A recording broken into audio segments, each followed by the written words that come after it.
The Alien-Queen were forced to take a human as a mate now. She can't live without him. Queen Sci-Fi stood at the massive windows of her throne room, watching the strange human ship dock with her space station.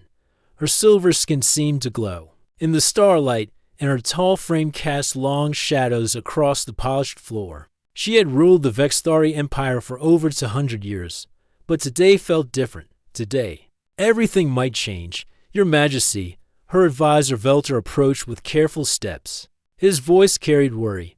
The human delegation has arrived. Commander Chen is ready to meet with you. Sci-Fi turned slowly. Her bright blue eyes showed no emotion, but inside, her heart was beating fast. And the Council's decision remains the same, yes.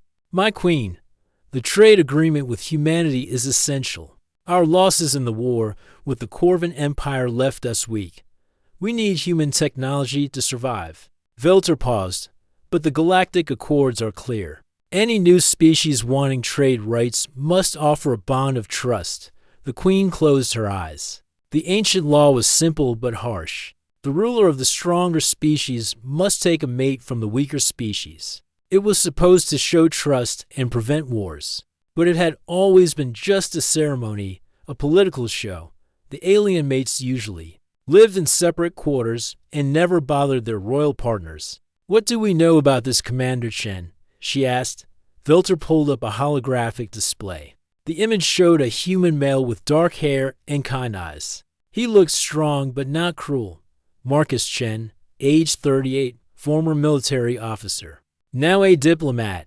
He has helped solve conflicts on 12 different worlds. The humans chose him specifically for this mission.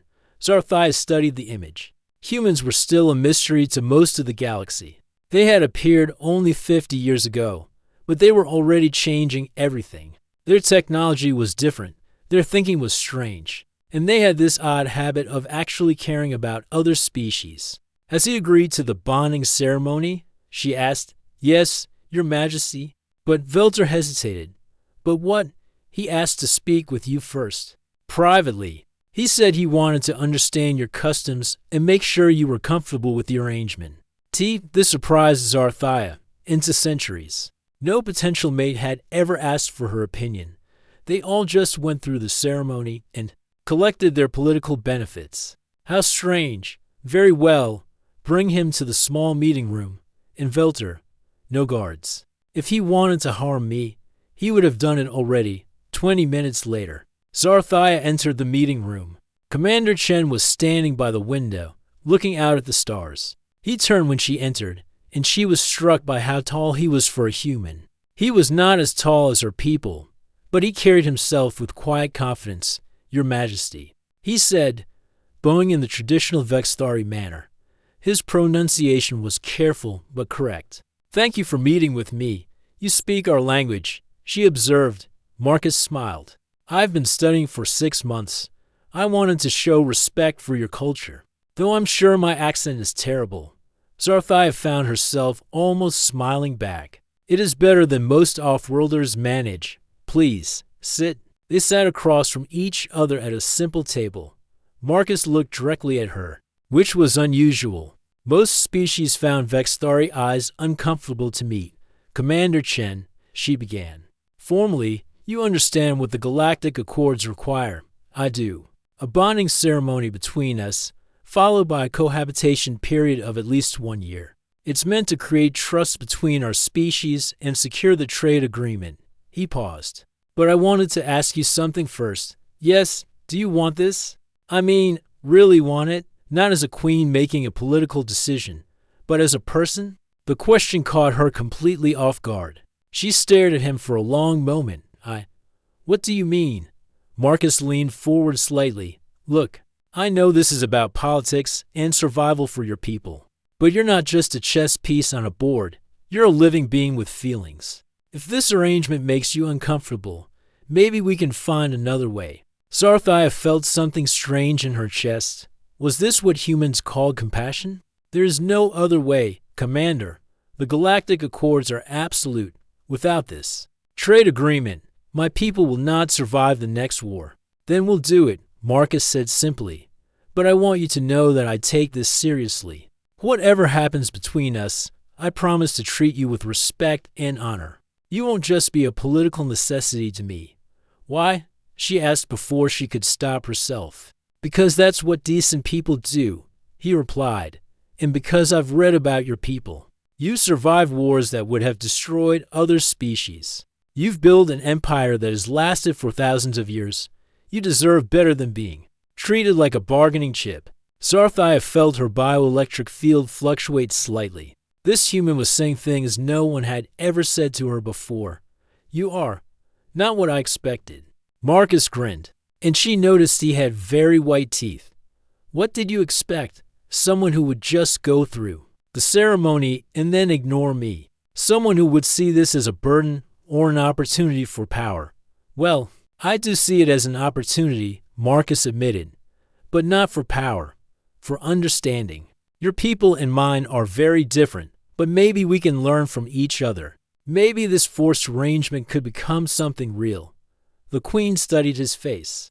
His eyes were honest, and there was no trace of deception in his bioelectric field. Humans, she had heard, were terrible liars compared to other species. They wore their emotions openly. You realize, she said slowly, that once we are bonded, you will be considered part of the royal family. Some of my people will not accept you easily. I understand, but I've dealt with hostile groups before. Patience and respect go a long way, and you are prepared to live among aliens for a year?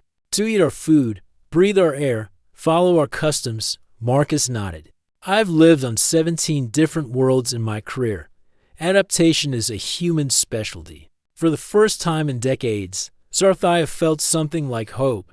Very well, Commander Chen. If you are truly willing, we will proceed with the ceremony tomorrow. Thank you, Your Majesty. And please, call me Marcus. Then you may call me Zarthia. At least in private. As they stood to leave, Marcus paused. One more thing, after the ceremony. What happens? I mean, what do you expect from me day to day? Zarthia considered this carefully. I suppose we will learn together. No human has ever been bonded to a Vexthari before. We will have to write our own rules. Marcus smiled again. I like that idea. Creating something new instead of just following old patterns. As they parted ways, Zarthia found herself thinking about the human's words for the first time since. Agreeing to this arrangement, she felt curious instead of resigned. Perhaps this Marcus Chen would surprise her in other ways. Tomorrow would bring the ceremony, and with it, changes she could not imagine. But tonight, for the first time in years, Queen Zarthia went to sleep without the weight of loneliness pressing on her chest. 3 weeks had passed since the bonding ceremony, and Queen Zarthia was discovering that life with a human was nothing like she had expected. Marcus had moved into the royal quarters as required by tradition, but he had asked for a separate bedroom until you're comfortable with me, he had explained simply this morning. Like every morning since their bonding, Zarthia woke up feeling different. The constant pain that had plagued her for decades seemed softer, less sharp. She had first noticed it the day after the ceremony, but she had thought it was just coincidence. Now she was beginning to wonder. She found Marcus in the main living area, sitting at her desk with several data pads spread out before him. He was wearing the simple blue robes that male consorts traditionally wore, but somehow he made them look dignified rather than submissive. Good morning, he said, looking up with a smile. I hope you don't mind. I was reading about the power grid problems in the eastern districts. Zarthia moved closer, curious despite herself. Why are you interested in our infrastructure? Marcus gestured to the data pads. Your engineers have been working on this problem for months. The power keeps failing in Sector 7, but they can't figure out why. I thought maybe a fresh perspective might help. You think you can solve a problem that has stumped our best minds. There was no anger in her voice, only genuine curiosity. Maybe not, Marcus admitted. But humans have a saying. Sometimes you can't see the forest for the trees. When you're too close to a problem, you miss obvious solutions. Zarthia sat down. Beside him, this close, she could feel a strange warmth radiating from his body. Not heat, but something else, something that made her feel more balanced. Show me what you found. Marcus pulled up a holographic display of the eastern districts. Your engineers have been focusing on the power generators and the main transmission lines. But look at this. He highlighted a series of smaller connections. These secondary circuits are overloaded. They're trying to carry more power than they were designed for. That is because the population in those areas has grown, Zarthia explained. We need more power, so we increase the output, right? But you didn't upgrade the secondary systems to handle the extra load. It's like trying to pour a river through a drinking straw. Marcus manipulated the display, showing alternative routing patterns. What if you routed some of the power through these older, unused lines? They're not as efficient, but they could handle the overflow. Zarthia studied the display carefully. The solution was so simple that it seemed impossible. Why did our engineers not see this? Because they were trained to think in terms of primary systems. Humans are good at improvising, at using things in ways they weren't originally intended. Marcus looked at her with those kind eyes. Would you like me to present this to your engineering council? They would not listen to a human. Zarthia said automatically, then paused. But they will listen to me. We will go together. An hour later, they stood before the engineering council in the palace's technical center. The 5 Vexthari engineers looked skeptical when Zarthia introduced Marcus's solution, but they agreed to run simulations. Chief Engineer Merton worked at the main console while the others watched as the simulation ran. His expression changed, from doubt to surprise to amazement. By the ancient lights, he whispered, "It works.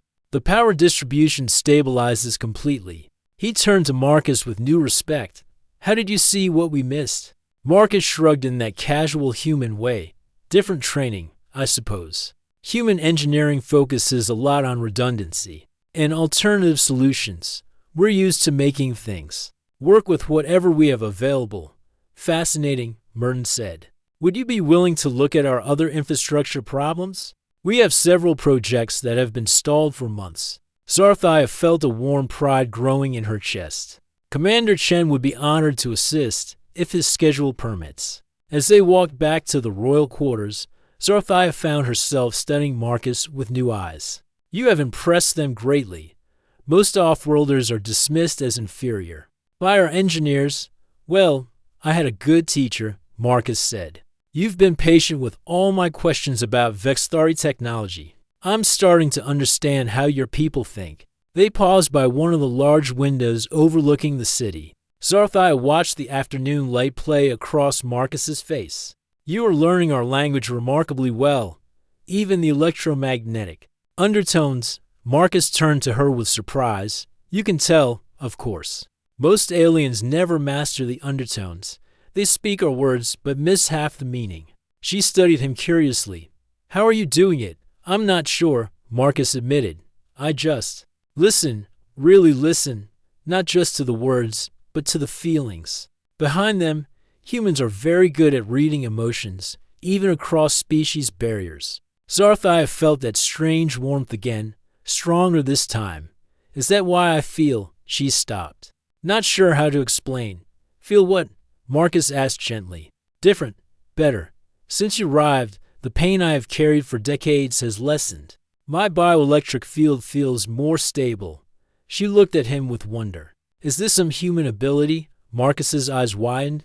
"I don't know. But now that you mention it, I've been feeling more focused since the ceremony. Like my mind is clearer, my thoughts sharper."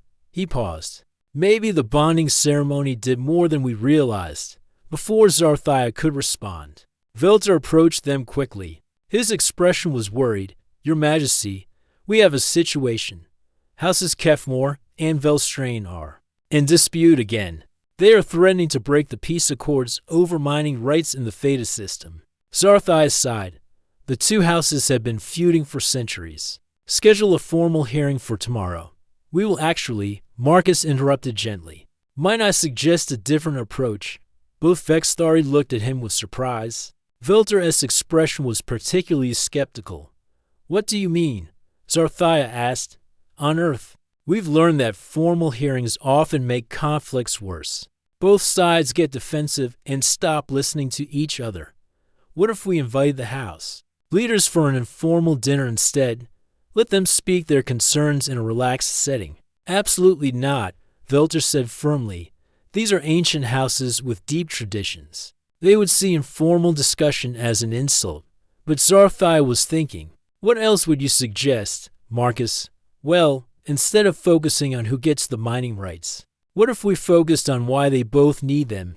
Maybe there's a solution. That gives both houses what they actually need, rather than what they think they want. Velter looked horrified. Your Majesty, surely you're not considering. I am. Zarthai said firmly, arrange the dinner for tomorrow evening. Both house leaders, their immediate families, and their advisors, inform them that Commander Chen will be present as my consort and counselor. After Velter left, still muttering his disapproval, Marcus looked at Zarthia with concern. Are you sure about this? I don't want to cause problems for you. Zarthia felt that warmth again, stronger than ever. For the first time in her long reign, she had someone who genuinely cared about her well-being rather than just her political usefulness. I am sure, she said. Your ideas are refreshing, different.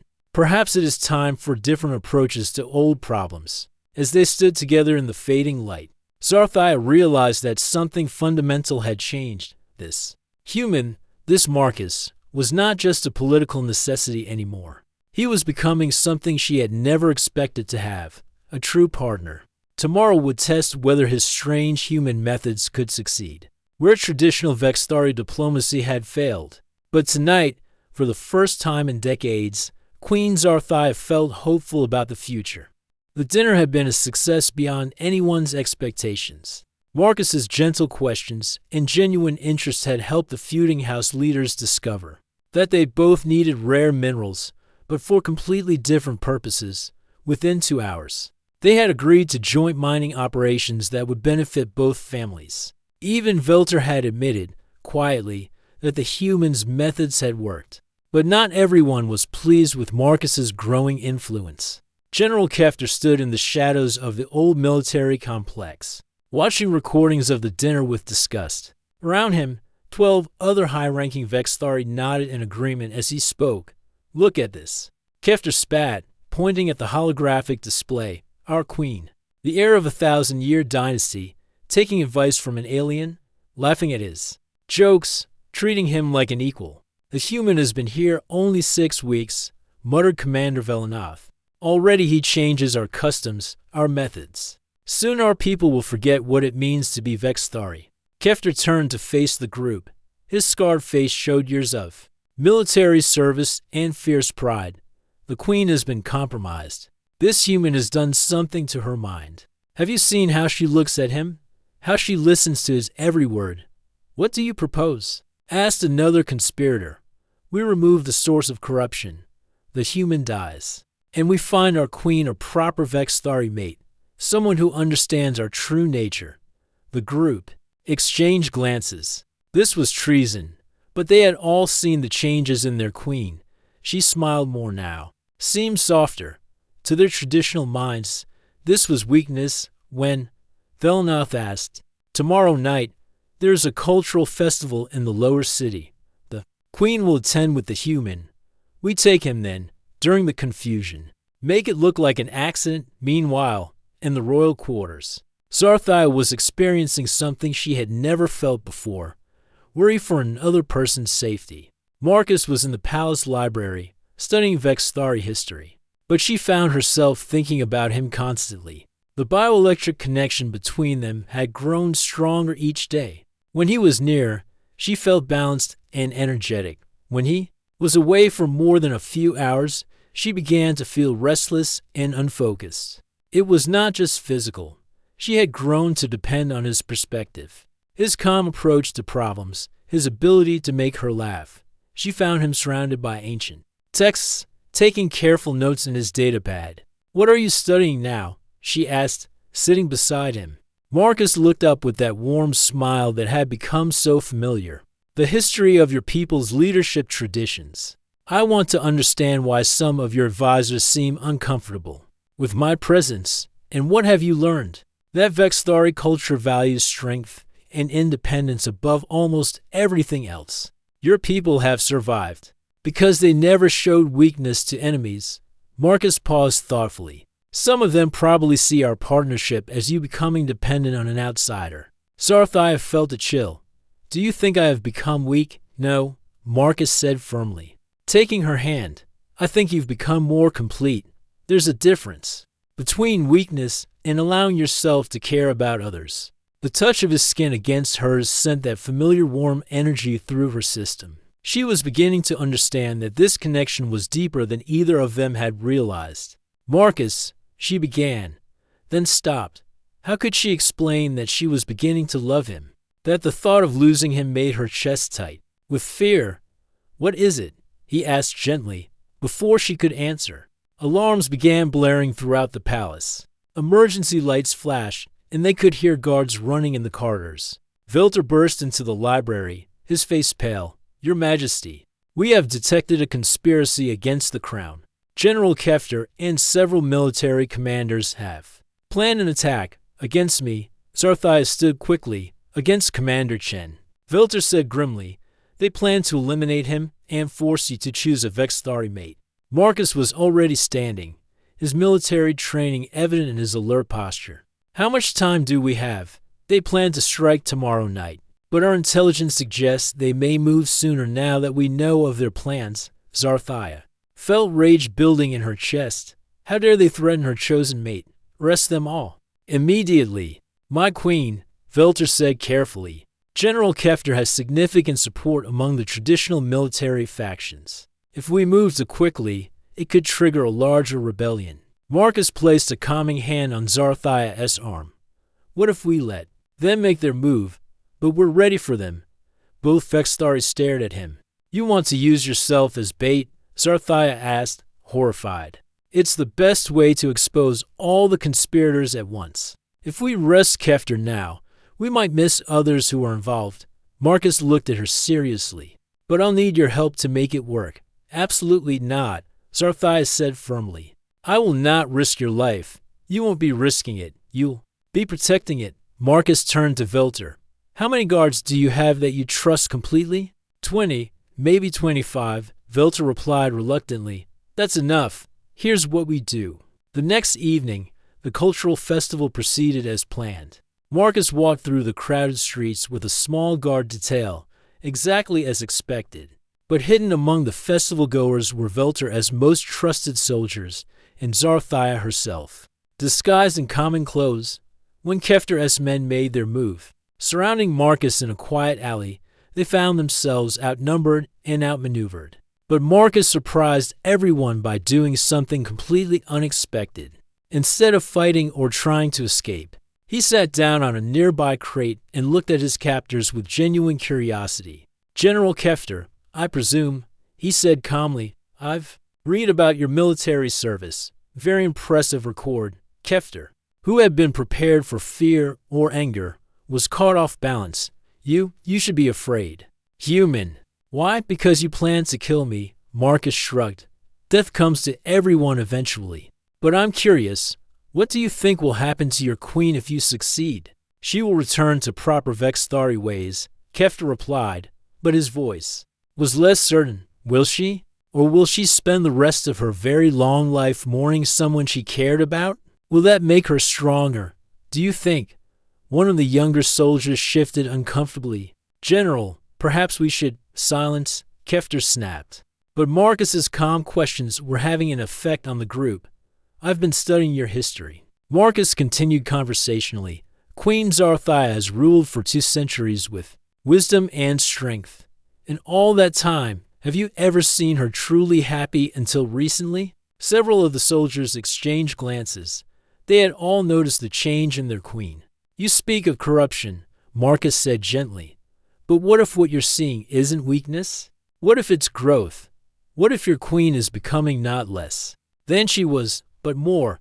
Before Kefter could respond, Zarthia stepped out of the shadows. Flanked by loyal guards, her eyes blazed with anger, but her voice was controlled. General Kefter, she said formally, you stand accused of treason against the crown. The general drew his weapon, but found himself surrounded. His men, shaken by Marcus's words in the queen's presence, slowly lowered their arms. You have all served our empire faithfully. Zarthia continued. I do not wish to execute loyal soldiers who acted from misguided concern. But make no mistake, Marcus Chen is my chosen mate, and anyone who threatens him threatens me. She moved to stand beside Marcus, and he rose to take her hand. The connection between them was visible to everyone present. This human has brought new ideas, new solutions, new hope to our people. He has not made me weak. He has made me complete. Her voice rang with authority. The choice is yours. Accept this new path or face exile. One by one, Kefter's soldiers knelt in submission. The general himself stood alone, defeated not by force, but by the obvious truth of his queen's words. As they walked back to the palace, Zarthia felt the bioelectric connection humming strongly between them. She had almost lost him tonight, and the fear had been overwhelming. Thank you, she said quietly. For what? Marcus asked. For helping me understand that some things are worth fighting for. 2 months had passed since the failed rebellion, and life in the Vexthari Empire had settled into a new rhythm. Marcus had become a trusted advisor, helping solve problems across multiple sectors. The people had begun calling him Wisdom Bringer, and even former skeptics now sought his counsel. But their peaceful existence was about to be shattered. Ambassador Kelthern of the Galactic Council stood in the throne room. His forearms crossed in obvious displeasure. Behind him were representatives from 6 different species, all looking stern and disapproving. Queen Zarthia, Kelthern began formally. The council has received numerous complaints about your unusual alliance with the human species. Zarthia sat on her throne with Marcus standing beside her, as had become their custom. She kept her voice steady. What complaints? The Corvin Empire claims that human military tactics helped you defeat their forces. The Zolani Confederation says human technology has given you unfair trade advantages. The Mokari Union argues that your partnership violates the spirit of the Galactic Accords. The Accords required a bonding ceremony. Zarthia replied coolly. We have fulfilled that requirement, yes, but the ceremony was meant to be symbolic. Kelthern's voice rose. A political show to demonstrate trust. It was never intended to create actual partnerships that could disrupt galactic power balances. Marcus stepped forward slightly. With respect, Ambassador. The Accords don't specify that the bond must remain symbolic. They only require the ceremony. In cohabitation period, Kelthern's eyes narrowed as he looked at Marcus. The human speaks as if he has authority here. This is exactly the problem the Council seeks to address. Commander Chen speaks with my authority. Zarthia said firmly, he is my bonded mate and royal consort, which brings us to our ultimatum. Kelthern announced, the Galactic Council has voted. You must choose. Dissolve this bond immediately and exile the human, or face complete economic sanctions. All trade agreements will be cancelled. All diplomatic relations will be severed. Your empire will be isolated from galactic civilization. The throne room fell silent. Zarthia felt her heart stop. Without galactic trade, her people would face starvation within a year. Their technology depended on resources from other worlds. Their entire economy was built on interstellar commerce. How long do I have to decide? She asked quietly. 3 days, Kelthern replied. After that, the sanctions begin automatically. After the delegation left, Zarthia sat alone with Marcus in their private quarters. She had not spoken since the ultimatum, and Marcus could see the pain in her bright blue eyes. There's really no choice, is there? Marcus said gently. Your people's survival comes first. Zarthia looked at him with surprise. You would leave? Just like that, if it means saving your empire. Yes, Marcus took her hands in his. I knew this was temporary from the beginning. Political arrangements always are. But it's not just political anymore, Zarthia whispered. Not for me. Marcus felt the familiar warm energy flowing between them through their touch. Over the past months, he had come to depend on it as much as she did. When they were apart, he felt unfocused and restless. When they were together, his mind was sharper, his emotions more balanced. Not for me either. He admitted, but I won't let my feelings destroy everything you've built. Zarthai stood abruptly and walked to the window. What if we fought back against the entire Galactic Council? That would be suicide. The Accords mentioned trials, she said suddenly. Turning back to him, ancient laws that allowed disputes to be settled through formal challenges. Marcus frowned. What kind of trials? Combat, intelligence, leadership, different tests depending on the nature of the dispute. If we win, our bond becomes legally unbreakable. Under galactic law, if we lose, she paused, if we lose, the penalties are severe. Permanent exile for both of us. That's incredibly risky, Marcus said. What are the odds of success? Unknown. The trials haven't been invoked in over 300 years, but it's our only chance to stay together without destroying my people. Marcus was quiet for a long moment, thinking. What would the trials involve? 3 challenges. Traditionally, a test of individual strength, a test of partnership, and a test of leadership wisdom. Zarthai moved closer to him. But Marcus, if we fail, you'll be exiled from all galactic civilization. You could never return to Earth. And if we don't try, I lose you anyway, Marcus replied. At least this way, we have a chance. The next morning, Zarthai formally invoked the ancient right of trial by challenge. Ambassador Kelthern was clearly annoyed, but galactic law required that he honor the request. Very well, he said stiffly. The trials will begin tomorrow. But know this, Queen Zarthai, these challenges were designed to be nearly impossible. You risk everything on a foolish gamble. Perhaps, she replied. But some things are worth the risk. The first trial was individual combat. Marcus faced a Corvan warrior twice his size in a traditional arena. But instead of trying to match the alien's strength, Marcus used human agility and tactical thinking. He studied his opponent's movements, found patterns, and used the warrior's own momentum against him. When the Corvan charged, Marcus stepped aside and tripped him. When the alien swung wildly, Marcus ducked and struck pressure points he had learned from studying Corvan anatomy. The crowd watched in amazement as the smaller human consistently outmaneuvered his larger opponent. Finally, the Corvan warrior yielded, admitting that he could not catch or predict the human's movements. The second trial tested their partnership. Marcus and Zarthai were placed in a complex maze filled with puzzles that required both Vexthari and human knowledge to solve. The bioelectric connection between them became crucial. Zarthai could sense energy patterns that Marcus could not see, while Marcus could think of solutions that would never occur to a Vexthari mind. Working together, they solved puzzle after puzzle. When Zarthai's bioelectric senses were overwhelmed by interference, Marcus guided her through meditation techniques that humans use to focus their minds. When Marcus was stumped by alien mathematics, Zarthai translated the concepts into terms he could understand. They completed the maze in half the expected time, demonstrating a level of cooperation that impressed even their harshest critics. The final trial was the most dangerous, a test of leadership wisdom. They were presented with a simulated crisis, a plague affecting multiple species, with limited resources to create a cure. They had to decide which populations to save first, knowing that their choices would determine who lived and who died. Marcus and Zarthai spent hours analyzing the data, debating options, considering consequences. Other leaders might have chosen based on political advantage or species loyalty. Instead, they developed a distribution plan based on medical need, population density, and the ability of each species to manufacture the cure locally. Their solution was complex and required cooperation between traditionally hostile species, but it also saved the maximum number of lives, while building long-term partnerships for future crises.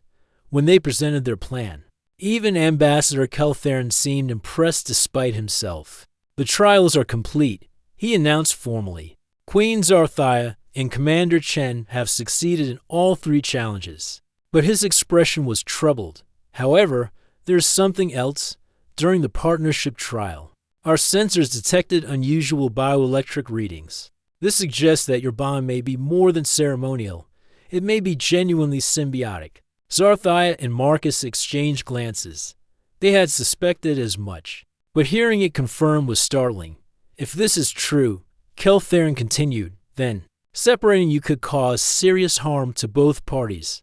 The council must reconsider its position. As they left the trial arena, Zarthia felt hope growing in her chest. They had won the right to stay together, but more importantly, they had proven that their partnership was something new and valuable. Whatever happens next, she told Marcus as they walked back to the palace, we faced it together. Marcus squeezed her hand, feeling the familiar warm energy flow between them. Together, he agreed. 6 months after the trials, the galaxy was a different place. The discovery that Marcus and Zarthia shared a genuine symbiotic bond had shocked the scientific community and forced the Galactic Council to reconsider everything they thought they knew about interspecies relationships. Dr. Yilvara, the galaxy's leading expert on bioelectric phenomena, stood before the council presenting her research findings.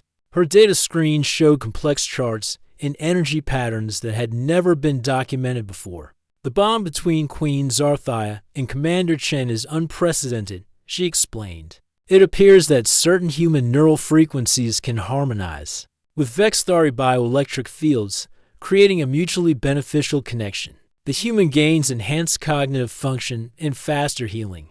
The Vexthari experiences reduced pain and improved emotional stability. Ambassador Keltherin, who had been skeptical from the beginning, studied the data with growing amazement. Are you saying this could work with other species as well? Our preliminary tests suggest that humans may be uniquely compatible with several species we previously thought were incompatible with any form of close contact. The implications for interspecies cooperation are enormous. Meanwhile, on the planet Nexus Prime, Marcus and Zarthia were overseeing the construction of something that had never existed before. A truly integrated colony where multiple species lived and worked together as equals. Marcus stood on an observation platform, watching human engineers working alongside Vexthari technicians to install a new power grid. Nearby, Corvin builders were learning construction techniques from Zelani architects. The bioelectric enhancement field that he and Zarthia generated seemed to help all the species work together more effectively. The population reports came in this morning, Zarthia said, joining him on the platform. We now have over 50,000 residents from 12 different species. Marcus smiled, feeling the familiar warm energy as she moved closer. And the productivity reports, 30% higher than any single species colony of comparable size. It seems that diversity really does make us stronger. They watched a group of human children playing with young Vexthari in the park below. The children were learning each other's languages and customs naturally, without the barriers that separated their parents' generations. There's something else, Zarthia said, her voice carrying a note of excitement and nervousness. Dr. Yilvaras' latest medical scan showed something unexpected. Marcus turned to look at her, noting the way her bioelectric field was fluctuating with emotion. What kind of unexpected? I'm pregnant, Marcus. We're going to have a child. Marcus felt his world shift. They had known their bond was deep, but they had never imagined it could lead to this. Is that even possible? Apparently, the bioelectric connection has changed us both at a cellular level. Our child will be something entirely new, part human, part Vexthari, but also something more. Zarthia took his hand. Dr. Yilvara says the baby will likely have enhanced abilities from both species. Marcus pulled her close, feeling tears of joy in his eyes. Are you happy about this? Terrified and thrilled, she admitted. This child will be the first of a new kind of being. The responsibility is overwhelming. We'll figure it out together. Marcus said, the same words he had used so many times before. We always do. 3 months later, the news of Zarthia's pregnancy had spread throughout the galaxy, sparking debates, protests, and celebrations in equal measure. Some species saw it as an abomination, others as a miracle. But the couple had more immediate concerns. They sat in the medical center of Nexus Prime, watching ultrasound images of their developing child. Dr. Yilvar pointed to various readings on her screens. The baby's development is remarkable, she explained. She's showing brain patterns more complex than either species typically displays. Her bioelectric field is already stronger than most adult Vex. Thari, and her genetic structure suggests she'll have enhanced immune systems and cognitive abilities. Marcus asked, his voice soft with wonder.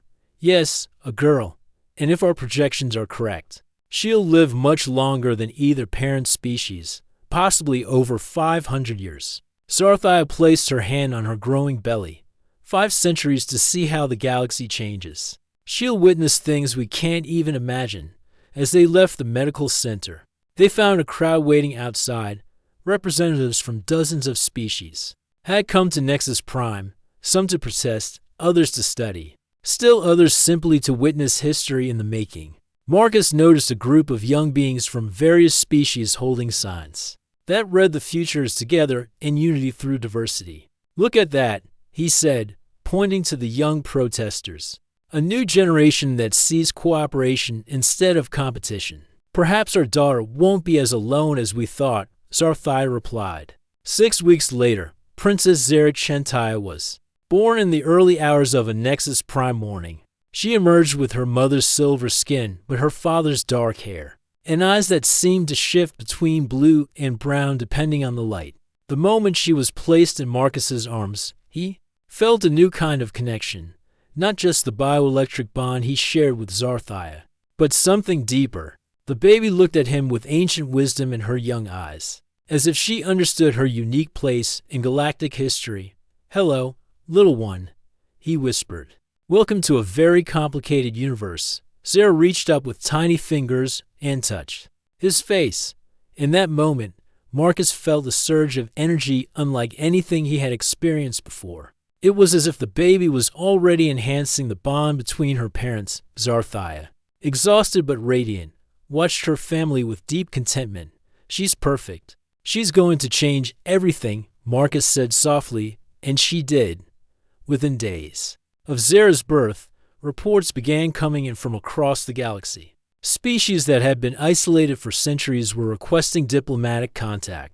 Young beings from various worlds were applying to join the Nexus Prime colony. Even some of the most traditional societies were beginning to reconsider their policies about interspecies cooperation. A year later, Marcus and Zarthia stood in the same spot where they had first watched the colony being built. Now it was a thriving city of nearly 500,000 beings from 37 different species. Zera sat in her mother's arms, babbling in a mixture of human sounds and Vexthari electromagnetic pulses. Do you ever regret it? Zarthia asked, leaving your old life behind? Marcus considered the question seriously. I miss Earth sometimes. I miss my family and friends. But I wouldn't trade this for anything. He gestured to the diverse city below them. We've created something that will outlast us both. The Council is officially recognizing our colony as a new model for interspecies cooperation. Zarthia said they want to establish similar colonies throughout the galaxy, and they want Zera to serve as an ambassador when she's older. Marcus added, our daughter is going to be very busy. As if she understood their conversation, baby Zera looked up at both her parents and made a sound that seemed to contain elements of both human laughter and Vexthari harmonic communication. I think she approves, Zarthia said with a smile. Marcus wrapped his arms around both his girls, feeling the triple bioelectric connection that bound them together. What had started as a political necessity had become the foundation for a new kind of future, one where differences were celebrated rather than feared, where cooperation replaced competition, and where love could bridge any gap between species. Best things usually start by accident, he said, repeating words he had spoken long ago. In the best accidents, Zarthia replied, become the most beautiful destinies. As the 3 sons of Nexus Prime set behind the mountains, painting the sky in brilliant colors, the little family stood together, watching their city come alive. With the lights of a dozen different species, all choosing to build something new. Together, the future, Marcus realized, was going to be extraordinary.